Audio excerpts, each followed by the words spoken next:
When he hit me, everything just stiffed up. And the bell rung. Big George Foreman, the man who could knock out a bull with his bare hands, the preacher who grilled his way to millions, and the heavyweight champion who came back from the dead to reclaim his throne. But here's what they don't tell you in those feel-good comeback stories. George Foreman had some serious enemies in the boxing world. We're talking about grudges that went way beyond the ring. And he fell on my ear and he said, "That all you got, George?" Personal vendettas that shaped heavyweight history, and feuds so intense they made Ali versus Frazier look like a friendly sparring session. These weren't just your typical boxing rivalries where fighters trash-talked for promotion money. No, no, no. These were deep-seated hatreds that lasted decades, conflicts that got personal, and beef that sometimes had nothing to do with what happened between the ropes. From psychological warfare masters to loudmouth wannabes, from legendary champions to disrespectful young guns. Today, we're counting down the top 6 boxers that Big George Foreman absolutely could not stand. And trust me, number 1 is going to blow your mind because it involves the most famous rivalry in boxing history, but not in the way you think. The boxing world has never seen grudges like these. Prepare to discover the dark side of George Foreman's legendary career. The feuds that nearly destroyed reputations, the personal attacks that crossed every line, and the hatred that burned long after the final bell rang. 6. Ken Norton. Coming in at number 6, we've got Ken Norton. And this one's all about respect, or should I say, the complete lack of it that George Foreman had for the man who broke Muhammad Ali's jaw. Now here's the thing about Ken Norton that drove Big George absolutely crazy.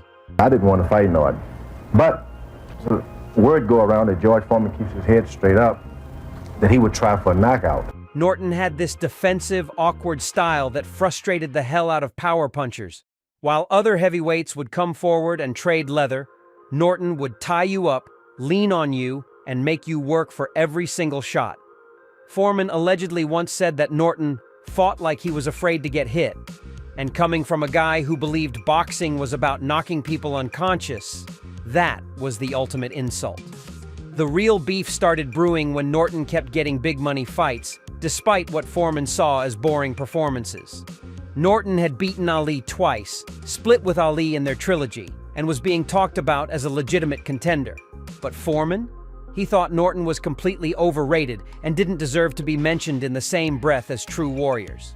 Sources close to the Foreman camp say that George would get visibly annoyed whenever Norton's name came up in heavyweight discussions. During training sessions, Foreman would reportedly mock Norton's style, calling it ugly and not real boxing. The two had several heated exchanges at boxing events, with Foreman never missing an opportunity to dismiss Norton's accomplishments. What really sealed the deal was when Norton avoided fighting Foreman during his prime years, leading Big George to label him a cherry picker who only fought when the money was guaranteed. 5. Joe Frazier. At number 5, we have Joe Frazier, and this rivalry was pure fire from the moment these two heavyweight monsters stepped into the same room. The beef between Foreman and Frazier wasn't just about boxing styles. It was about respect for the old guard versus the new breed of heavyweight killers.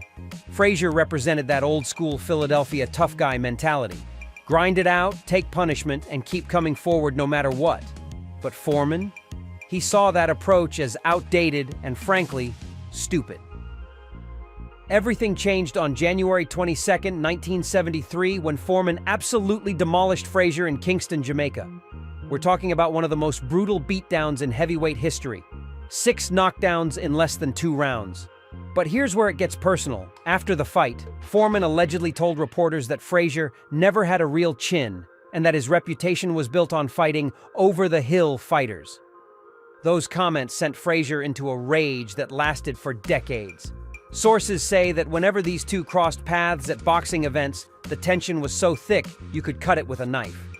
Frazier would reportedly mutter under his breath about Foreman being disrespectful and having no class. The real drama came years later when Frazier publicly stated that Foreman got lucky in their fight and that he was dealing with personal issues that affected his performance. Foreman's response? He allegedly laughed and said Frazier was making excuses for getting knocked out by a better man. Number 4, Vander Holyfield. And this feud was all about timing, respect, and one of the most controversial decisions in heavyweight history. When George Foreman announced his comeback in 1987 after 10 years away from boxing, most of the boxing world laughed, but not Evander Holyfield. The real deal saw dollar signs and started running his mouth about how Foreman was too old and living in the past. Holyfield allegedly told reporters that fighting Foreman would be like taking candy from a baby and that George should stay retired and stick to preaching. Those comments lit a fire under Big George that burned for years. The two finally met on April 19, 1991, in what many expected to be Foreman's farewell fight. Instead, we got 12 rounds of pure drama that ended with one of the most disputed decisions ever, Holyfield winning by unanimous decision that had half the boxing world screaming robbery. After the fight, Foreman was absolutely livid. He allegedly cornered Holyfield backstage and said, "You know you didn't win that fight, and deep down, you'll always know you're a fraud." Holyfield reportedly fired back, calling Foreman a sore loser and saying his comeback was embarrassing to the sport. The bad blood continued for years. At the 1994 Hall of Fame ceremony, witnesses say the two had to be separated after Holyfield made a comment about Foreman's lucky punch power. Industry insiders claim Foreman never forgave Holyfield for what he saw as stealing his rightful victory and disrespecting his legendary comeback. 3. Tommy Morrison. At number 3, we've got Tommy Morrison. And this beef was absolutely nasty because it combined age discrimination with pure disrespect that went way beyond boxing. Tommy Morrison burst onto the heavyweight scene in the early 90s with his left hook and movie star looks from Rocky V. But instead of showing respect to the legends, Morrison decided to target George Foreman with some of the most vicious trash talk of the era. Morrison allegedly called Foreman a washed-up old man trying to relive his glory days and said that fighting him would be elder abuse. But here's where it got really personal. Morrison reportedly made jokes about Foreman's George Foreman grill business, calling it sad that a former champion had to hawk kitchen appliances to make ends meet. Those comments hit Foreman right in his pride, and sources say Big George went ballistic behind closed doors. The real drama exploded at a 1993 HBO boxing event where Morrison and Foreman were both in attendance. Witnesses say Morrison walked up to Foreman and said something that made the former champion's face turn red with anger. Security had to step in when Foreman allegedly stood up and told Morrison, "Boy, you better watch your mouth before I shut it for you permanently." Morrison's response? He laughed and said Foreman was all talk and no action at his age. Industry insiders claim that confrontation damaged Morrison's relationships with other heavyweight legends who felt he crossed a line with his disrespectful comments. Even years later, Foreman would reportedly refuse to be interviewed if Morrison's name came up in conversation. 2. Shannon Briggs. Number 2 is Shannon Briggs. And this rivalry was pure chaos because it mixed boxing beef with personal character assassination that got downright ugly. Shannon Briggs was known for two things: his explosive left hook and his even more explosive mouth. Throughout the late 90s and early 2000s, Briggs made it his personal mission to call out George Foreman at every opportunity. But this wasn't just a typical boxing promotion. Briggs crossed lines that most fighters wouldn't dare touch. The real hatred started when Briggs publicly mocked Foreman's religious conversion and preaching career. In a 1998 interview, Briggs allegedly said that Foreman was hiding behind God and using religion as an excuse for being scared to fight real competition. Those comments sent shockwaves through the boxing community because attacking a man's faith was considered off-limits. But Briggs wasn't done. Sources say he would show up at boxing events and loudly proclaim that Foreman was a fake preacher who found God when he started losing fights. The most explosive confrontation happened at a 1999 Las Vegas press conference where Briggs allegedly told Foreman, "Your God can't save you from this left hook, old man." Foreman's response was ice-cold fury. Witnesses say Big George stood up, walked over to Briggs, and whispered something in his ear that made the loudmouth fighter go completely silent.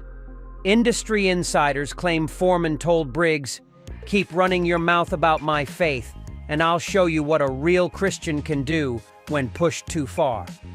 The feud damaged both fighters' reputations and created lasting tension in heavyweight boxing circles. 1. Muhammad Ali. And here we are at number 1, Muhammad Ali. But here's the twist that'll blow your mind.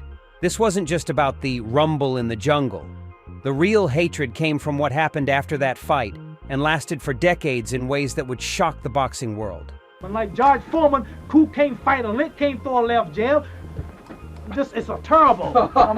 Everyone knows Ali beat Foreman in Zaire in 1974 with the famous rope-a-dope strategy. But what most people don't know is the psychological warfare that Ali unleashed on Foreman went way beyond typical boxing trash talk. Ali allegedly called Foreman stupid, ugly, and a government puppet, attacks that cut deep into George's self-esteem and intelligence. The real beef exploded after the fight when Ali continued the personal attacks. Sources say Ali would tell reporters that Foreman was too dumb to understand what happened, and that he fought like a caveman. These weren't just promotional jabs. Ali was systematically destroying Foreman's reputation and confidence in front of the entire world. But here's where it gets really twisted. Years later, when both fighters were trying to repair their legacies, they publicly claimed to be friends. Photos showed them hugging, laughing, even doing interviews together. The boxing world bought the reconciliation story hook, line, and sinker. However, people close to Foreman's camp tell a different story.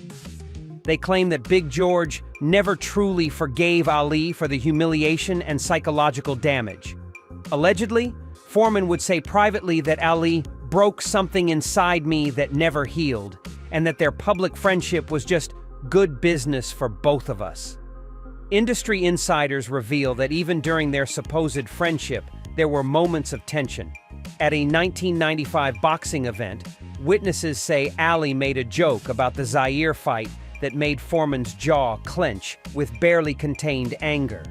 Even at Ali's funeral in 2016, sources say Foreman's emotions were complicated, part genuine grief, part unresolved anger from a rivalry that defined both their lives and left psychological scars that never fully healed. So there you have it, George Foreman's most hated rivals. From Ken Norton's defensive frustrations to Ali's psychological warfare, Big George held some serious grudges. Which rivalry shocked you the most? Drop your thoughts in the comments below, smash that like button, and subscribe for more boxing secrets you've never heard before.